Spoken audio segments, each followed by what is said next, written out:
guys, it's Bianca, and today we are going to be taking a personality test as if I already feel like I don't know my personality, but it's gonna be really fun, and it's an enneagram test. Let's get right into it. Trying to figure out if I really do know myself. The website is called brainmanager.io. Firstly, I consider myself to be an idealist. Yeah, strongly agree. I find it hard to stop thinking about other options and make decisions. Disagree. I generally put my faith in other people. Agree. I show different sides of myself to different people. I don't really think I have different sides. I think I'm just like myself no matter what. So that's kind of like a weird trick question for me, but I don't want to like try to look so deep into it, but I guess looking deep into it kind of also offers a hand at like trying to figure out like my personality or whatever. Neither agree or disagree. I'm often afraid that someone will take advantage of me if I let my guard down. Disagree. Ain't nobody taking advantage of me, honey. I've often felt different from people around me. I don't know what that means. All right, now we're gonna speed through a few of these because there's 127 of them to get through. I have 120 left, so let's just like together. Yes. It's hard to make me upset most of the time. Strongly disagree. I get upset so fast. Others consider me a calm presence. Well, I feel like that depends on the day. I think that you guys would think that I'm a calm presence, but I think in real life, I'm a little bit like chaotic. So I'm gonna say disagree. Others have told me I have a strong personality. Yes. There have been times when I get angry easily. Yes. Others have been frustrated when I act distant. No, I don't think I'm a very distant person. If I'm distant, I'm just like not your friend. You know what I mean? I'm not really distant with my friends, I feel. I often feel lonely. Disagree. I often obsess about my flaws and the aspect that needs to be improved. No. We don't have time for that. Neither should you guys. Some people consider me a workaholic. Yeah, I would say just agree. I guess, yeah. Most of the time I can put aside how I feel if I need to get something done. Yes. I always find ways to be happy. Yes. I'm not afraid to say what other people don't have the courage to say. Yes. I want to be recognized for being unique. Yeah. Hell yeah. Don't we all? I'm interested in a lot of different things. Agree. It's to an extent. I feel like everything that I'm into kind of like falls in the same category. That's just because I like very specific like niche things, I feel. I don't know. What do you guys think? Let's have like a fun personality topic question, and not just about me, about all of us. Tend to be hesitant before making decisions. I don't agree or disagree because it really depends on what it is. I'm trying to figure out who I am. No. Off topic a little bit. I talk about this a lot, and especially I talk about it a lot with my friends. I feel like I've known who I were since like a very, very young age. Like I knew my hobbies, I knew what I was into. I was a very like streamlined kind of person. Like I've never like strayed so far from the path where people are like, whoa, she's doing that now. Whoa, she's into that now. I feel like everything that I've ever done kind of led or funneled into the next thing. So for instance, like 10 years old, liking aliens and witchcraft. And then eventually in life, like really finding like some sort of spirituality within witchcraft instead of it just being like Halloween centric, journaling centric, or casting spells centric. It just really became kind of like my whole identity. I think, at least like in my head, like we can't really help how others perceive us, and that's totally not my problem. How I view myself, I feel like it's always been kind of like a snowball effect, like a fun way to kind of have a hobby and then just like branch out and branch out and branch out. I feel like I've always kind of known exactly what I like. I'm generally kind and helpful to other people. I would agree with that. I can be bossy to others. Yeah, yeah. That's like on accident. I'm just very assertive, and I'm an older sister. I'm the eldest sister, eldest daughter, I'll say. So that just comes with the territory. I'm pessimistic a lot of the time. I disagree. When problems bother me, I'm able to tune them out. Yeah, I like debating people. I would say that I don't, but I think others would say that I do. So I'm just gonna agree. I have a large category code of friends with different interests. Yeah, totally, I do. It's important for me to do fun things every day. Yes, I love doing fun things. Others have depended on my toughness and determination to make judgment calls. Yes. Others have sometimes found me arrogant. Yeah. That's kind of where I was getting at before. I just like being a strong kind of willed kind of girl. Sometimes it just comes with the territory. I enjoy the company of others. I do. I love people. I prefer to do my own research instead of listening to others. Agree. Sometimes I think I'm a bit lazy with that. Others have said I'm too sure of myself. I don't think anyone's ever said that to me, but I guess I'll agree. I rarely get bored. I can always find a way to have fun. Yes.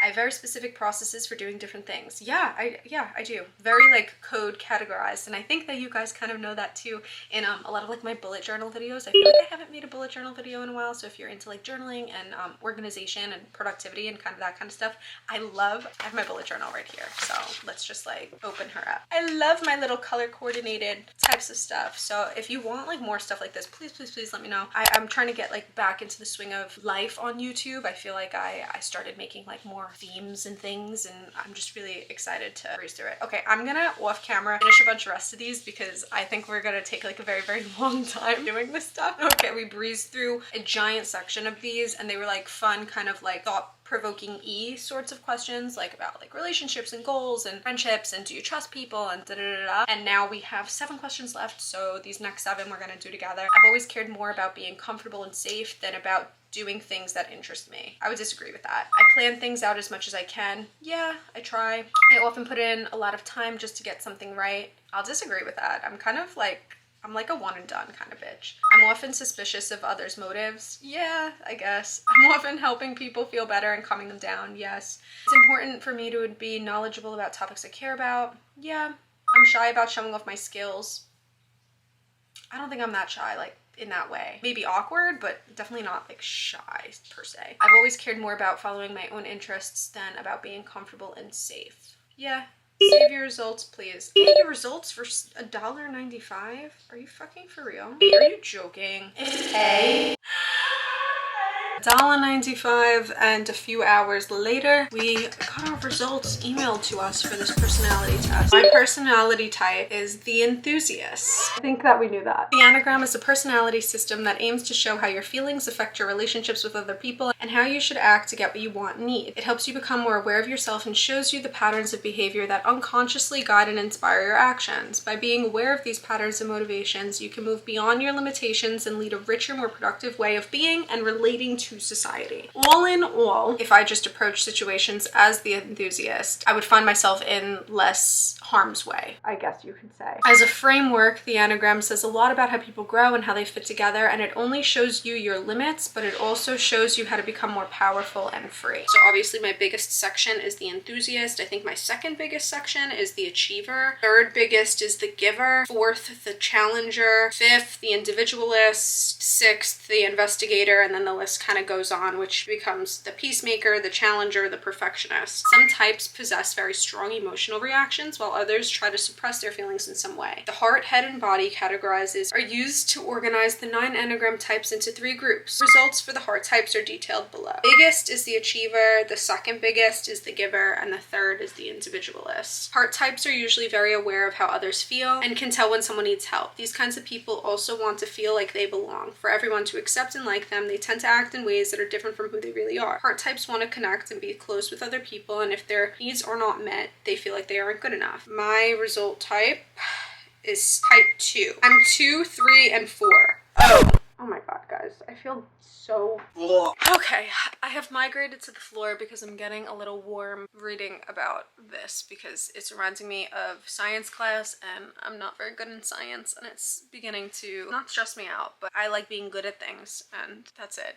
I'm gonna fast forward. Explaining your type in detail. I am type 7. The goal of 7s is to keep every minute exciting and minimize dull moments. They view life as an unending roller coaster of enjoyable events. If not enjoyable, at least not unpleasant, unhappy, bored, nervous, or depressed. 7s strive to enjoy every minute of life to the fullest by using their charm, zeal, creativity, and optimistic outlook. A 7 strives to ignore the grimmer sides of reality and maintain a constant high. 7s are characterized by their desire to take advantage of all that is positive and enjoyable in life while avoiding discomfort, monotony, I said that word wrong, and restrictions. 7s may come across as upbeat and fun-loving, but they secretly dread becoming trapped in unfavorable feelings. They thus have a propensity to cut themselves off from their deeper emotions and instead rely on their creativity and zeal for life to keep them going forward and accumulating new memorable experiences. 7s may occasionally lose sight of what it really means to make the most out of life, getting sidetracked by fleeting pleasures rather than seeking the genuinely significant. When they encounter obstacles that prevent them from investigating a prospective path. 7s frequently become buried in the need to investigate every option at hand. Even though they are very clever and curious, 7s are not always academic or studious by conventional description. Rather, 7s are naturally skilled in idea generation and information synthesis because their thoughts jump from one concept to the next very quickly. 7s prefer the thrill of early phases of the creative process compared to deeply exploring a specific subject. So famous type 7s. Miley Cyrus, Katy Perry, Mick Jagger, Cameron Diaz, Fred Astaire, George Clooney, Bruce Willis, Joan Rivers, Charlie Sheen, Brad Pitt. Actually, these all make like these make so much sense. Britney Spears. And you know what? I think a lot of these people are, Sagittarius. James Franco. Fun fact, he used to follow me on Instagram. It's not really a fun fact. I was literally 17. And it was probably concerning he followed me for a bikini picture, so... Moving on, I'll read you quickly my weaknesses. 7s may find it difficult to concentrate and stay away from distractions, struggle with dealing with limitations and restrictions, and dread commitment and the potential boredom that may accompany it. When circumstances are challenging, they may also find it difficult to remain in the present. Ironically, 7s' intense curiosity and rapid learning speed can also be a huge obstacle for them. They find it more challenging to select what to do with themselves because they can learn a wide variety of talents with reasonable ease. They thus do not always cherish their skills as much as they would if they had to work hard to get them. Cool. And my red flags as far as the co-star machine go stem from a desire for constant challenge and a tendency to ignore unwanted opinions. Your Jupiter, Mars, Pluto, Sun, and Mercury are all in Sagittarius, a sign known for its adventurous and restless nature. You seek excitement and stimulation, but this can lead to impulsive decisions and a disregard for warning signs. Remember that your desire for challenge and stimulation can lead to self-sabotage, and make a conscious effort to listen to the advice of those around you. Self-esteem emerges when you ignore unwanted opinions, but be mindful of which opinions are worth ignoring. That's why I love witchcraft, because at least for me, it brings a little bit of sense of whimsy into like this very scientific, spiritual realm. And again, I'm not very good at science, and I really don't like opening up textbooks that are a bit too much stimulation in a way of like digesting information. There's a lot more about this, but in conclusion, discovering what motivates us, what matters to us, and who we are at our core is made possible by the enneagram. Many people feel that taking the enneagram test and learning their type allows them to reconnect with vital aspects of themselves that have become lost or neglected in the course of daily life. Others discover that the enneagram aids in their comprehension of levels of several routes that they may pursue to feel more empowered and happy in their endeavors. Thank you for learning a little bit more about me. I want to learn more about you if you've done this test. If not, just tell me your zodiac sign. Let me know in the comments. Please make sure you're subscribed. And I will see you guys in my next video. Bye. I've still got your number saved in my phone. I only ever